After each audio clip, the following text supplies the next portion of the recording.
नमस्कार प्यारे बच्चों, आप पुनः एक बार 11वीं क्लास के सभी छात्र छात्राओं का मैं स्वागत करता हूं इस अपने इस क्लास हिंदी में। देखिए कि हमने अब जो रजनी नामक पटकथा के बारे में सिर्फ लैंगिक परिचय पढ़ा है पिछले लेसन में, पिछले वीडियो में, और अब मैं आपको इस रजनी नाम की जो एक पटकथा है इसका पूरे पाठ का सार समझाने का प्रयास कर रहा हूं। तो सबसे पहला हमारा जो वीडियो है, इस वीडियो में मैं आपको बताऊंगा कि इस पूरे पाठ में क्या होने वाला है। तो एक तो बात करेंगे रजनी क्या है, पटकथा। तो पहला पॉइंट होगा पटकथा क्या होती है, कौन लिखता है और क्यों लिखता है, ठीक है। उसके बाद कि रजनी जो पटकथा है इसमें क्या है और किस उद्देश्य की पूर्ति करता है, ठीक है। आज हम बिना कारणों के, बिना फायदे के तो कुछ भी नहीं करते हैं। तो प्यारे बच्चे ध्यान जोड़िए इस बात को। सबसे पहली बात, पटकथा क्या होती है। तो मैं पिछले वीडियो में थोड़ा सा बताया था, आज बता दो बीच में कि टीवी, ये देखो मैंने फिल्म का इसलिए लिखा कि फिल्म की जो पर्दे के पीछे जो कहानी लिखी जाती है, कहानी जो बोली जाती है, लिखी जाती है, तो फिल्म के लिए जो कहानी लिखी जाती है वो कहे या टेलीविजन पे जो धारावाहिक नाटक आते हैं उनकी कहानी कहे, उस कहानी को पटकथा कहते हैं। बस उस कहानी में क्या होता है कि अनावश्यक शब्दावली या अनावश्यक चीजों का प्रयोग न करके सीधा सीधा उसमें पात्र होते हैं कि इस पात्र को ये करना होगा, उस पात्र को ये करना होगा, तब जाकर इसमें रोचकता आएगी, लोग इसे क्यों देखेंगे। थोड़ा उसमें से हंसी मजाक की बातें डाली जाती हैं, सीरियस चीजें डाली जाती हैं, ठीक है। हो सके किसी किसी में जैसे मारधार भी होती है या कुछ संवाद होते हैं, बोलचाल का तरीका होता है। तो ये जितने भी फिल्म का स्क्रीन या पर्दे के पीछे जो कहानी होती है या धारावाहिक नाटक की जो कहानियां होती हैं, उस कहानी लिखने की शैली को, उस कहानी को क्या कहते हैं, पटकथा कहते हैं। समझ गए। तो प्यारे बच्चों, पटकथा लिखने का काम भी लेखक लोग ही करते हैं। अब बात करते हैं कि जो रजनी नाम की पटकथा इसमें क्या है, ठीक है। तो आपको एक चीज, इस रजनी को पढ़ने से पहले एक चीज बता दूं कि पटकथा लिखने का फायदा क्या है, उद्देश्य क्या है। तो ध्यान दें कि उद्देश्य ये है कि आज हमारे जो पुस्तक है, हिंदी या संस्कृत या कोई पुस्तक है, हिंदी संस्कृत के माध्यम से लेखक महोदय होते हैं, वो समाज में बदलाव चाहते हैं कि पहले रूढ़िवादिताएं थी या यूं कहें ज्ञान नहीं था, ज्ञान था, शिक्षा थी, है पुरुष प्रधान समाज को महत्व दिया जा रहा था। आज है वो लड़की बेटी सब बराबर है, बेटा बेटी, ठीक है ना। तो ये बदलाव जो हुआ है, खुलापन जो समाज में आया है, इसके पीछे इन पुस्तकों का, इन लेखों का बहुत बड़ा महत्व है, ठीक है। हम ज्ञानवान होकर कुछ कर सकते हैं, जो अज्ञानी होते हैं वो आज भी अंधकार में चल रहे हैं, ठीक है। तो हम बात करें कि जो पुस्तकें हैं वो हमें ज्ञान देती है, लेकिन पुस्तक से ज्ञान जो है वो सीमित लोगों तक ही सीमित रह गया है। जैसे टीचर्स लोग हम पढ़ लिए, फिर टीचर्स चाहते हैं कि बच्चों के माध्यम से समाज में बदलाव करें। वो कितने बच्चों पढ़ेंगे, 1000, 2000, 5000, 10,000, 20,000। अब वो 20,000 धीरे धीरे प्रयास करते हैं, लेकिन लोग उनकी बातों का विश्वास नहीं करते हैं। ऐसे में क्या होता है कि फिर वो जो एक बदलाव की परिपाटी, जो प्रेरणा चली है, वो कुछ लोगों तक पहुंचकर समाप्त हो जाती है। इसलिए ये जो लेखक होते हैं ये क्या करते हैं कि मैं इतनी अच्छी इस कहानी, इस बात को लेकर आया हूं, ये तो बिल्कुल धीरे समाप्त हो गई है। तो मेरा जो टारगेट है कि संपूर्ण देश लोग बदले, जनता बदले, वो तो पूरा नहीं हुआ। तो अपने उस रचना को पूर्ण भूमि पे, चरम सीमा पे ले जाने के लिए लोग क्या करते हैं, पटकथा। तो एक अच्छी बात है कि पटकथा में और अन्य विधाओं में क्या अंतर यही है कि जो पटकथा होती है उसको लाखों करोड़ों दर्शकों तक हम पहुंचा सकते हैं। आपने जो बात है, जैसे टीवी होता है उसमें धारावाहिक नाटक आते हैं, अब इनको लाखों करोड़ों लोग देखते हैं, माना पूरा फैमिली नहीं देख रहा, घर के 4 सदस्य देखते, महिलाएं देखती हैं, वो चाहते हैं कि ऐसा बदलाव होना चाहिए। कुछ महिला आज भी इन चीजों को कह के इतना ज्यादा अपनी लाइफ पे प्रभाव मानती हैं कि जो नाटक फिल्मों में, नाटकों में, धारावाहिक में दिखाया जाता है उसको देख के महिलाएं सीखती हैं, ठीक है। कि घर में बेटा बेटी से कैसे बिहेव किया जाए, पति से कैसे बिहेव किया जाए। हालांकि वो पर्सनल लाइफ में सबको नॉलेज है, एक बेस्ट करने के लिए क्या किया जाए, ठीक है।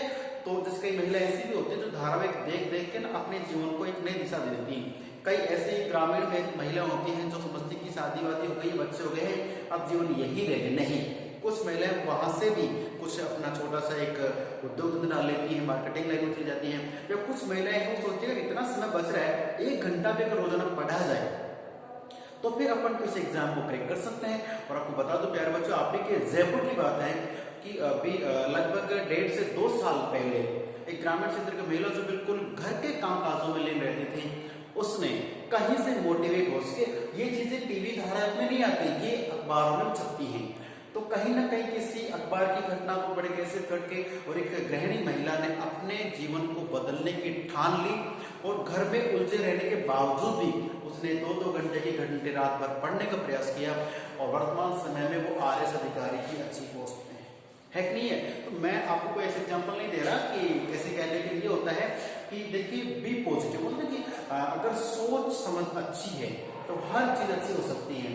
हम लोग टीवी नाटक धारावाहिक फिल्में जो देखते हैं, इनसे ऐसा थोड़ी ना कि ये लोग इतना पैसा लगाते हैं फिर कमाते हैं तो बुरी बातें सिखाते हैं, नहीं, वो हमारा देखने का सोचने का नजरिया होता है।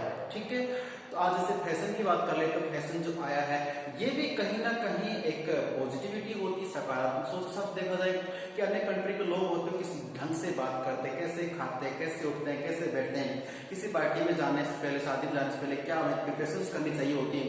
तो साफ सफाई फैशन वगैरह जो है ये अपनी सीमा तक सही होते हैं। हाँ, किसी भी काम का अगर अत्यधिक रूप हम कर रहे हैं तो वो तो कोई काम, वो तो गलत ही होगा। तो फिर बात ये आती है कि जो धारावाहिक फिल्में नाटक कहानियां होती हैं ये टीवी के माध्यम से, फिल्मों के माध्यम से आम नागरिक तक पहुंचती हैं। ठीक है, जबकि पुस्तकें, एक मानो कि एक व्यक्ति है जो अनपढ़ है और उसकी फैमिली भी लगभग अनपढ़ है, शिक्षा का दूर दूर तक कोई उनके पास स्रोत नहीं है, ऐसे में उनके घर में पुस्तक पढ़ के ज्ञान प्राप्त हो ना हो, लेकिन उनके घर में टीवी रेडियो तो होता है ना, तो उनके माध्यम से वो सुन लेते हैं। तो चाहे वो जो कहानी है वो लिखी भी, चाहे वो टीवी पे फिल्माई जाती है, फिल्में फिल्माई जाती है, या फिर वो किसी अखबार पत्र कहानी बनती है, वो सब कहलाती है पटकथा। और पटकथा का एक ही फायदा ये दिख रहा है कि इसमें लाखों करोड़ों लोगों तक अपनी बात लेकर पहुंचा सकता है, अपना मैसेज पहुंचा सकता है, जिसमें समाज पे बदलाव बहुत से होता है। अब ये समाज पे, हम पे लागू होता है कि हम उस बात को सही रास्ते पे लेते हैं या गलत वे में लेते हैं, ये हमारे ऊपर निर्भर करता है। बहुत से लोग हैं जिन्होंने धारावाहिक के माध्यम से, फिल्मों के माध्यम से या किसी आर्टिकल में छपने के माध्यम से अपने आप को बदल लिया है। ठीक है, ध्यान रखें। तो बहुत ही ज्यादा इसमें मैसेजेबल बातें पढ़ेंगे। तो पटकथा क्या है मैंने आपको आराम समझा दिया है।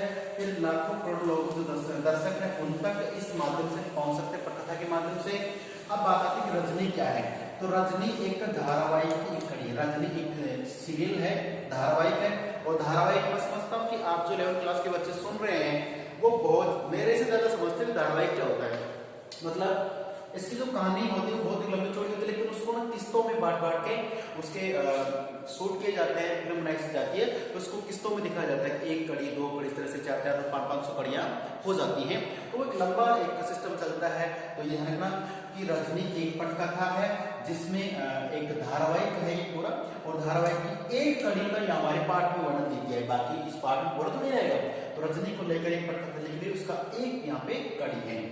अब बात करें कि उस जो रजनी धारावाहिक है उसको टीवी पे संचालित करने वाला जो डायरेक्टर कौन है, निर्देशक कौन है, बासु चटर्जी की। ये आप देख रहे हैं, सर्च कर सकते देख सकते हैं, रजनी नाम का। मैं समझता हूँ कि बच्चे तो लगे हुए कि रजनी नाम का एक धारावाहिक है, सर्च करते हैं यूट्यूब पे कैसे भी, है ना, कि कब बना, कैसे बना, इसमें क्या कहानी है, बिल्कुल देख सकते हैं आप।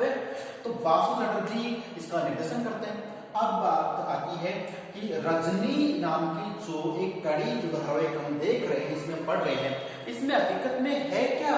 तो रजनी नाम की एक स्त्री है, एक औरत है। ठीक है, अब रजनी नाम की जो औरत है वो क्या करती है, उसकी व्यक्तिगत लाइफ को, उस जीवन को दिखाया गया इस धारावाहिक में कि उस महिला को क्या होता है, सामाजिक और राजनीतिक समस्याओं का सामना करना पड़ता है। सामाजिक का मतलब समाज में कुछ गलत आदतें, गलत नियम बन जाते हैं। और आप जानते हो गांव में, समाज में, परिवार में एक बार नियम बन गया चलता रहता है। ठीक है, तो सामाजिक समस्याएं हैं, उनसे जुड़ना पड़ता है। राजनीतिक मतलब नियमावली, आप की समस्या का समाधान के लिए आप किसी तहसील में, जिले में या कहीं जाते हैं, राजनीतिक ऑफिस में जाते हैं, तो वहां पे भी आपको चक्कर काटने पड़ते, समस्या आती है। तो सामाजिक और राजनीतिक समस्याओं का सामना करना पड़ता है किसको, रजनी नाम की औरत को, एक लड़की, एक स्त्री को। और फिर वो ऐसे भी नहीं कि उन चीजों से हार मान के बैठ जाए, तो क्या करती है, वो जुझारू है। जुझारू का मतलब है कि वो समस्याओं से डरती नहीं है, तो जुझारूपन देखा ना उसका। फिर है इंसाफ। इंसाफ का मतलब वो न्याय चाहती है, इंसाफ पसंद करती है, मतलब कि जहां नाइंसाफी मिली, जहां अन्याय हुआ उसके खिलाफ मिली तो इंसाफ की पुकार करके इंसाफ पसंद स्त्री है कौन? रजनी। ठीक है, अब बात करें कि जो रजनी में ऐसी क्या समस्या है जिसको लेकर सामाजिक आपकी दिक्कत आती है, तो आपको बता दूं कि व्यवसाय बंदी शिक्षा की समस्या की ओर हमारा ध्यान खींचा है। कि रजनी नाम की जो पटकथा है उसका एक अंश जो बासु चक्रवर्ती द्वारा पूरा बनाया जा रहा है धारावाहिक, उसमें से एक कड़ी हमारे पाठ में छपा है पुस्तक में। तो इस पाठ में यही छपा है कि आजकल जो शिक्षा है वो क्या बन रही, व्यवसाय बन रही है। आप देखते हैं ना, जैसे कपड़े खरीदने जाते हैं तो कपड़े का जो व्यापारी बताता है कि ये कपड़ा अभी नया लॉन्च हुआ है, ये सॉफ्ट है, इसको पहनने के बाद फील नहीं होता, कपड़ा पहन के रखा है और चुभता नहीं है, और चाहे प्रेस करो मत करो सॉफ्ट रहता है। उसकी इतनी ज्यादा वो वैरायटी या गुणवत्ता उसमें बताएगा कि हम उस कपड़े को खरीदने के लिए आतुर हो जाते हैं। ठीक है, अब भले उस कपड़े में 10 अच्छाइयां थी लेकिन उसने तो 100 बता दी, अब 90 तो ऐसे ही है ना, लेकिन फिर भी उस कपड़े को खरीदते हैं। और उस व्यापारी का भी एक मंसूबा रहता है कि कैसे भी करके कपड़ा इसको मैं बेच दूं।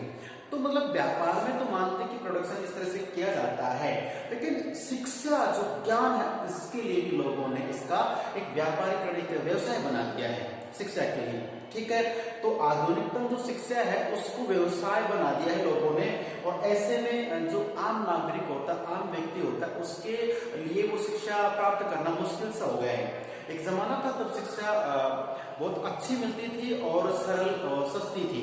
आज अच्छी शिक्षा लेनी है तो भाई मान के चलो बहुत ज्यादा पैसा खर्च करना पड़ता है। अब पैसा सबके पास हो जरूरी थोड़ी ना है, किसी गरीब का बच्चा तो फिर मतलब अच्छी शिक्षा प्राप्त कर नहीं पाएगा। तो ये एक साइकोलॉजी हो गई कि भाई जैसे गवर्नमेंट स्कूल्स की बात करें तो उनकी जो दशा है स्थिति खराब हो गई है। क्यों हो गई, उसके पीछे भी रीजन होता है कि जिस व्यक्ति को जो काम दिया जाता है वह व्यक्ति उस काम को बखूबी नहीं निभाता है। सरकार अच्छी मोटी तनख्वाह दे देती है, लेकिन उसके कुछ व्यक्ति, जानते कि एक मछली पूरे तालाब को खराब करते, कुछ व्यक्ति होते हैं जो बच्चों के लिए तत्पर रहते, अच्छी शिक्षा देते हैं, लेकिन कुछ व्यक्ति होते हैं जो अपने काम में चोरी करते हैं, और चोरी करने से जो स्थिति है वो आप देख रहे हैं। प्राइवेट स्कूल्स होती हैं, कोई गारंटी है कि प्राइवेट स्कूल में अच्छी शिक्षा मिले? नहीं, लेकिन प्राइवेट स्कूल्स का जो मालिक होता है उसे हर साल इंक्रीमेंट चाहिए कि बच्चों में ज्यादा संख्या बढ़े, रिजल्ट्स बेस्ट आए, गार्जियन सेटिस्फाई हो जाए। गार्जियन को सेटिस्फाई करने के लिए प्राइवेट स्कूल्स के जो ओनर होते हैं वो हर चीज में बेस्ट करने का प्रयास करते हैं, और आप जानते हो आजकल हर चीज का पैसा लगता है, तो बेस्ट करने के लिए उनको जो इन्वेस्टमेंट करना पड़ता है वो इन्वेस्टमेंट कहाँ से लेते हैं? गार्जियन से ही लेते हैं। इसका मतलब शिक्षा क्या हो गई? महंगी हो गई। माँ बाप चाहते हैं कि हमारा बच्चा है उसको फैसिलिटी मिले अच्छी, जैसे बैठने की अच्छी फैसिलिटी मिले, फर्नीचर अच्छा हो। आजकल तो स्कूल्स में जैसे एसी फ्रिज कूलर ऐसे फिट होते हैं और सीटें बहुत कंफर्टेबल होती हैं, बच्चों को वही लंच मिलता है, वहीं पे डिनर वगैरह सब खाना। बोर्डिंग स्कूल्स होती है, इतनी ज्यादा मतलब शिक्षा वो हो गई है, जैसा माँ बाप चाहते हैं वैसा उस बच्चे की शिक्षा के लिए फैसिलिटी मिलती रहती है। अब मान लीजिए कि कुछ ऐसे माँ बाप जिनके पास पैसा है बच्चे के लिए वो सब कुछ कर सकते हैं, उनके लिए तो ठीक है, लेकिन वो बच्चा जिसका दिमाग भगवान ने बहुत अच्छा दिया है लेकिन वो गरीब घर से है, तो वो बच्चा क्या करेगा? भाई वो चाहता है कि सरकारी पढ़े, सरकारी बच्चे भी पढ़ के बहुत अच्छा रिजल्ट दे रहे हैं, बड़ी बड़ी नौकरी लग रहे हैं, लेकिन वो खुद की थोड़ी मेहनत होती है, थोड़ा माँ बाप का सपोर्ट होता है और सही दिशा में स्कूल की शिक्षा होती है। अब वहाँ पे जो अच्छे विद्वान शिक्षकगण पहुंचते, सरकारी स्कूल में अच्छे लोग जाते हैं, सिलेक्टेड लोग जाते हैं, वो अपने काम में अगर सच्चाई बरतते हैं तो उस बच्चे की दिमाग की उपज और शिक्षक की अच्छी जो रणनीति है, नीति है, वो उस बच्चे को मुकाम तक पहुंचा सकती है। यहाँ वही चीज बताई जा रही है कि शिक्षा में आजकल क्या हो गया है, एक तो लोगों की मानसिकता भी इसमें कहीं ना कहीं असर डालती है। हमारी सोच हो जाती है कि भाई हम इसे स्कूल डालेंगे, प्राइवेट में डालेंगे, गवर्नमेंट में डालेंगे, इस तरह से, जबकि ऐसा नहीं है। पहले हमें मानसिकता सुधारनी पड़ेगी। अच्छा, मानसिकता को ऐसा बनाने के पीछे कौन है? समाज और समाज के लोग हैं। तो इस पाठ में मैं न तो किसी व्यक्ति विशेष का न किसी संस्था विशेष का इसमें वो कर रहा हूँ, इस पाठ में जो हम पढ़ने जा रहे हैं वो देखने को मिल रहा है इसमें। ठीक है, कि किस तरह से किसी की मजबूरी का फायदा उठाते हैं या फिर सामाजिक जो मतभेद उसकी बात करते हैं, जाति की बात करते हैं। विशेष प्रकार की हमें देखने को मिल रहा है कि शिक्षा क्या थी और क्या हो गई है, उसका रूप बदल चुका है और शिक्षा को बाजार सा बना दिया। इससे लोग कमा रहे हैं, लेकिन इतना ज्यादा कमा रहे हैं और इसका क्या कर दिया लोगों ने, व्यवसाय बना देगा, ऐसा करोगे तो ऐसा होगा, नहीं तो नहीं होगा। सो प्लीज प्यारे बच्चों, इस पाठ के माध्यम से आपको शिक्षा को बाजारी शिक्षा बना दिया, वो कैसे बना वो देखने की बात इसमें आएगी। ठीक है, तो हमें ये देखना है कि शिक्षा एक ज्ञान है और ज्ञान आप कैसे भी प्राप्त कर सकते हैं, ये ध्यान रखना। उसका तरीका क्या होता है वो आप देख सकते हैं। तो इस पाठ में हमें बहुत कुछ मिलने वाला है, इसलिए हम पढ़ेंगे इस पाठ को ठीक से। ठीक है, चलिए, तो इस पार्ट के इस वीडियो में इतना ही रहेगा। अब शुरू करेंगे नेक्स्ट वाला बिंदु जो इसका पाठ संबंधित होगा। ओके, तो मिलते हैं नेक्स्ट वीडियो, तब तक के लिए नमस्कार, धन्यवाद, जय हिंद।